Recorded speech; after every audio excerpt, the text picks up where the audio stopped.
Okay, we're back with chapter 18, part 2. And we'd left off talking about home ownership and how it is a very expensive proposition. One of the things that happens, because it is so expensive, most people do not have the ability to pay for their house in one bite. They have to borrow money, take out a mortgage. And so, because of that, financial institutions that lend money have a definite effect on the geography of residential neighborhoods. And so, in other words, patterns of lending can often be seen spatially. And one of the most infamous examples is this idea of redlining. In the 1930s, the federal government began offering backing to banks. If banks would make mortgages so people could buy houses, the federal government would basically be a co-signer. So this would encourage banks to lend more money for housing. Now, the only thing is, the government wanted to make sure that these were decent or safe investments. And so they actually went around to cities and they went to neighborhoods that they felt maybe weren't the best investment. Maybe the neighborhood was old, the housing stock was old or run down. It was just not a desirable neighborhood. And they drew on maps neighborhoods. They basically outlined them with a red marker, hence the term redline. So this is a map of Chicago. These neighborhoods in red were basically red line. And what that meant was the government would not back mortgages in these neighborhoods. They would in the green, and they would with some caution in the yellow. But what happens is, it turns out, because of the racial bias of the time, that most of these neighborhoods were very low income because they were also usually minority neighborhoods. So this is actually today what is Bronzeville on the south side. And so large areas of African American, or today would be Hispanic neighborhoods, were redlined. And so what happens, banks won't loan. People can't buy houses in those neighborhoods. So if they live in the neighborhood and they're renting, but they want to buy a house, they can't get a loan. So these stay rental units. And rental units aren't often maintained as well as home or occupied. And this pattern, it wasn't limited to Chicago. It was major cities in the United States, inner cities, which tended to be highly minority. And so in some ways, this led to the decline of the inner city in the 1950s and 60s, which only was made worse with the change in transportation of cars, and people could now leave the inner city. And so large areas of the south side of Chicago in the 1950s were actually were not black neighborhoods that today are. So Gresham today is almost 95% African American. In the 1950s, it was actually known as a Jewish neighborhood. So this is one of the major factors that led to that unfortunate decline. Now, recently, in the 1990s, with the supply of housing, as the economy was growing, banks wanted to make even more money. And so what they did was they thought, well, let's make it easier to get mortgages. Traditionally, to get a mortgage, they called this prime. You had to put down 30% of the cost of the house. In other words, you could only borrow 70% for a loan, because that way they felt if you could save up 30% of the cost of a house, you were a good risk. You had worked hard, you had saved your money, but that meant that a lot of people couldn't afford a house. So they started offering subprime mortgages. In other words, how about you get a house with only 20% or 10% or 5%? And by the 2005, you were seeing no money down houses. They were loaning the whole thing. Well, what happens is, if the economy is doing well, that's great, okay? But if the economy slows down and people start losing their jobs, people that maybe don't have as much money in savings, that weren't able to put down 30%, maybe they can't afford these mortgages. And all of a sudden now, they can't afford to pay their mortgage, and the bank is stuck, because if the bank can't collect their mortgage, then they take the house back. Another thing that happened was laws about banking were made less stronger. And so banks would give a subprime mortgage, and they would sell that mortgage to another bank, almost like an investment. And people were actually buying these subprime mortgages, betting that people weren't going to fail. But what happens is, if you buy all these mortgages that are kind of on the edge of being risky, and something happens and the economy slows down and people can't make their payments, now your investment has disappeared. And that's actually what happened. They call those toxic mortgages. And all of a sudden, in about 2008, enough of these mortgages started coming up where people that had invested in buying all these mortgages, all of a sudden they couldn't pay their bills. So the banks that borrowed money to them, they couldn't pay their banks, and it was this kind of this cascade effect. And so in 2008, that's when Barack Obama was elected. We had one of the worst economic crashes since basically today or the 1930s. So the third part we're talking about is the social aspect of home. Obviously, we call it home sweet home, right? It is the main central element of our socialization.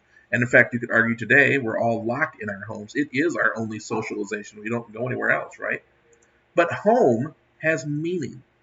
So remember the very first week of the class, I talked about geography, talks about space and place.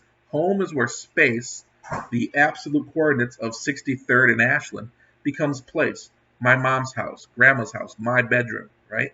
This is where you learn how to negotiate family relationships. It's where you learn about your class identity. I live in a rich neighborhood, a poor neighborhood. Gender is negotiated, contested. All of these social aspects take place with the home probably as a main focus. So home is an active moment, right? It's where we create our identity. It's where you learn your social relations. It has a collective meaning, and it's always changing. So think about last chapter. We talked about networks and nodes. Of all your connections, school, family, friends, college, job, all of that, home is your node. That's where it all connects, right? It's where your private world and your public world kind of interact. So in a city, the demand for housing has an interesting dimension. There's always a demand for housing, but it can change based on different aspects. So another way you can see this is housing reflects income hierarchy. So you can look at a neighborhood, and we've talked about this before, you can tell right away if a neighborhood is a wealthy neighborhood, or if it's a working class neighborhood, or if it's a poor neighborhood, by many factors. So the housing reflects that, right? Is the housing maintained? Is it, apartment buildings? Is it big, large mansions? Do they have a metal fence in the front? Do they have a big, wide yard or a driveway?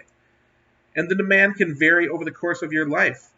When you're a child, you live with your parents, you don't have much choice. But when you first move out, you're probably not moving into a 5-bedroom, 3-bath house out in Schaumburg. You're going to live maybe in a studio apartment or share a 2-bedroom with another roommate. But as you get older, maybe you get married, so you move into your own apartment with your spouse. You have a child, you have to move to the next size up. So housing demand varies. And as we talked about, right, if a society has a large number of young families, it's going to want housing to meet that need. But what about a society like ours, where we see less younger children and more older people? Well, then you're going to see that type of housing demand. Most people who are senior citizens don't want a large house; they want a smaller house. So the demand for housing can reflect that as well. And then regionally, what people want to live in the city is much different than what they want to live in. The idea of the city, having a small yard. I have family that come down to Chicago and do not understand how you can live so close to your neighbors when they live out in the country. Okay, and then culture affects it. How we choose, what we choose for living, the type of place we live, those are varied for social groups. Some groups, in some societies, the family is multi-generational. You have mom and dad and kids and grandparents and cousins living either in the same house or close to it. So housing must reflect that. In suburban America, it's usually just the mother and the father, or the mother or the father and the kids, one generation, and the houses are more spread out. An unfortunate aspect is also discrimination and segregation. So even though in the United States it is illegal to segregate when you offer housing for sale or for rent on the basis of ethnicity or race or age, it still happens. When we look at maps in Chicago, there are neighborhoods where the population is 95% one ethnicity. And so some of that is intentional, some of that is unintentional, but it does definitely influence it. Okay? And then clustering. So we still have ethnic neighborhoods. So why do people choose to live in a neighborhood of similarity, right? If you're an immigrant, it can be something that is comforting. It gives you a base from which to grow. It can also be because you face discrimination getting an apartment somewhere else. So immigrant communities can definitely affect that. Even sexual identity. I mean, we do have neighborhoods that are identified as a gay neighborhood. Boys Town or Andersonville have a lot of that identification.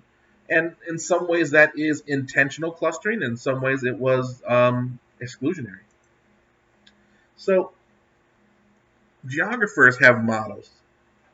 We look at things, we look at statistics, and we try to build these models that predict, all things being equal, what type of neighborhoods will be where, what type of residential neighborhood. So the first one is the Burgess model. And what it says, this is actually based in Chicago, that over time, you have the central business district and neighborhoods right around it. So downtown Chicago and the first neighborhoods right near it. And when people migrate to a city, this is where they tend to live. Now, over time, as these people live in these neighborhoods, their children are now no longer immigrants, but residents. They're a little bit more accustomed. They know the language a little better, the culture. They move a little further out, and then their children's children move out to the suburbs. So a great example is Pilsen. So Pilsen was built in the 1840s and 50s and was originally a German and Czechoslovakian neighborhood. People were immigrating from Germany and Eastern Europe in the 1840s. They were working downtown in the factories that were still here. But by the 1890s, by the 1900s, those first generation German and Czech immigrants, they were adults. They had kids. Their children in the 1930s and 40s were not. They were born here. They were more American than German. So they moved out to Lincoln Square or out to the west side of the city. And then eventually moved all the way out into the suburbs like Des Plaines or Arlington Heights. And what happens is this neighborhood now is now open. And in the 1950s, the largest migration was coming from Mexico. And so that is when Pilsen became known as a Mexican neighborhood. So in other words, it's based on Chicago, and basically the city is always movement. So if you actually look at Chicago right here, it works out pretty good. Here's your central business district right here, right? You have your inner city kind of low income housing. They say ghettos or slums. Here's your second generation, a little bit nicer housing, and then your single family or third generation. And that actually does, in the 1920s, did match up very well with Chicago.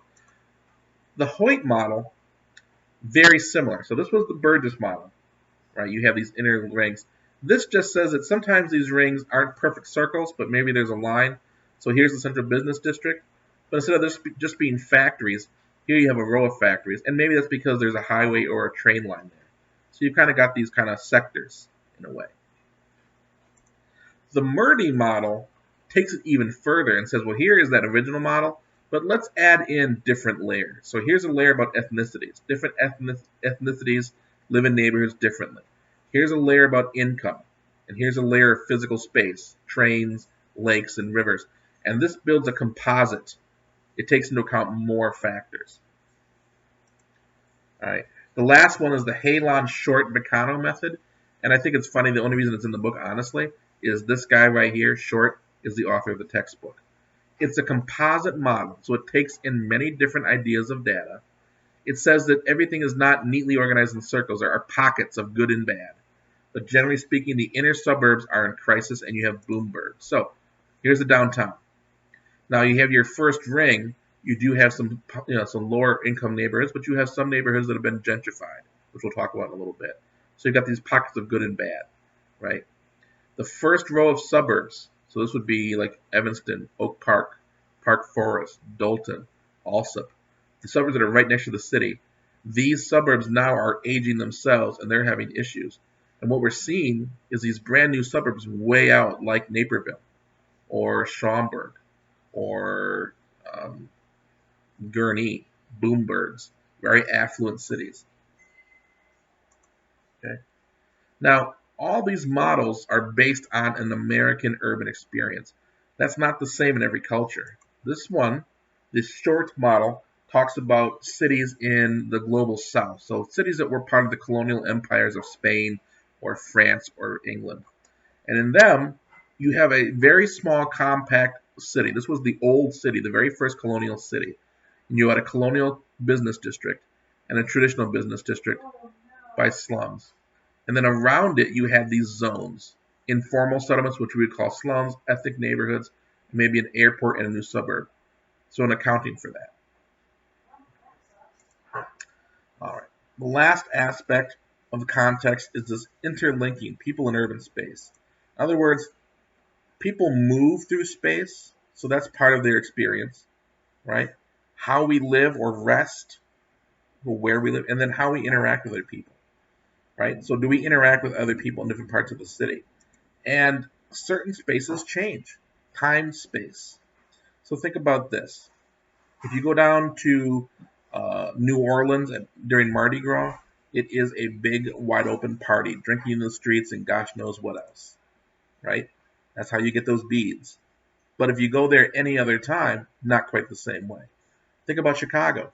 If you go to the lakefront right now, or on a Monday, it's empty. But if you go down to Soldier Field on a Sunday in September during a Bears football game, it's a much different space. And behavior that is acceptable on a Bears game day is not acceptable on a Sunday or a Tuesday afternoon in February. Time, space. In other words, how does that influence our behavior? Okay. When it comes to encounter, this is the idea of cosmopolitan canopy. Islands of civility in a segregated city. This map shows Chicago's housing. Each dot represents people of an ethnicity. So this is African American neighborhoods that are green. This are Hispanic neighborhoods in the orange. The red is Asian. The blue is white. And you can see we are a very segregated city still. Now, where do people who live in this neighborhood interact with people who live in this neighborhood? Do they?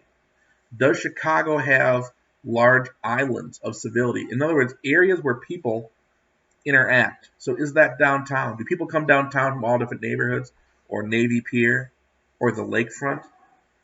This idea argues that cities that are successful have many canopies to bridge these gaps. And some will say that Chicago does not have enough of them. So I'm asking you to think about that. Do we have a lot of areas where people interact? But how do we measure segregation?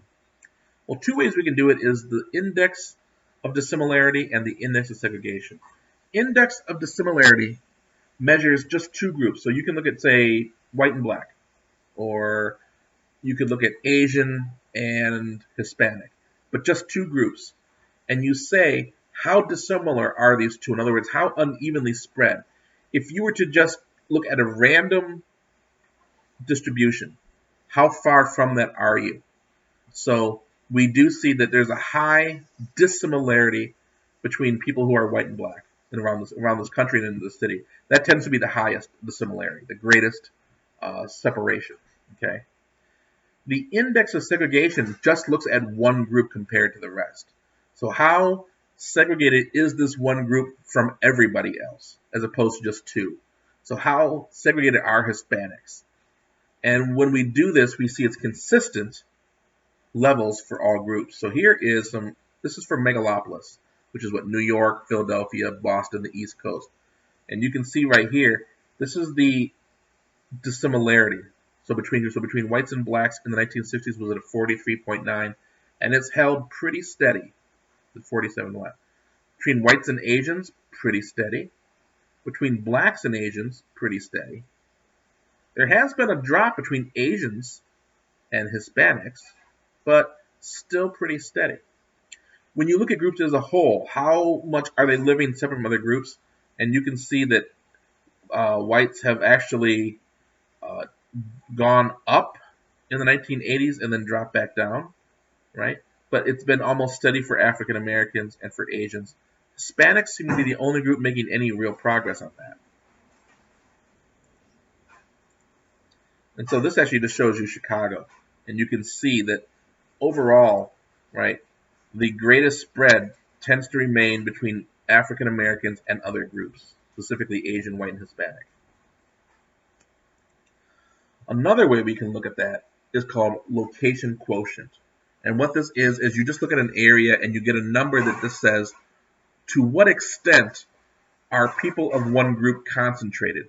So what this map shows you is that people who are African American are most concentrated right here in this county outside of Washington, right here in Newark and in New York. It shows you the level of clustering, if you will. Okay.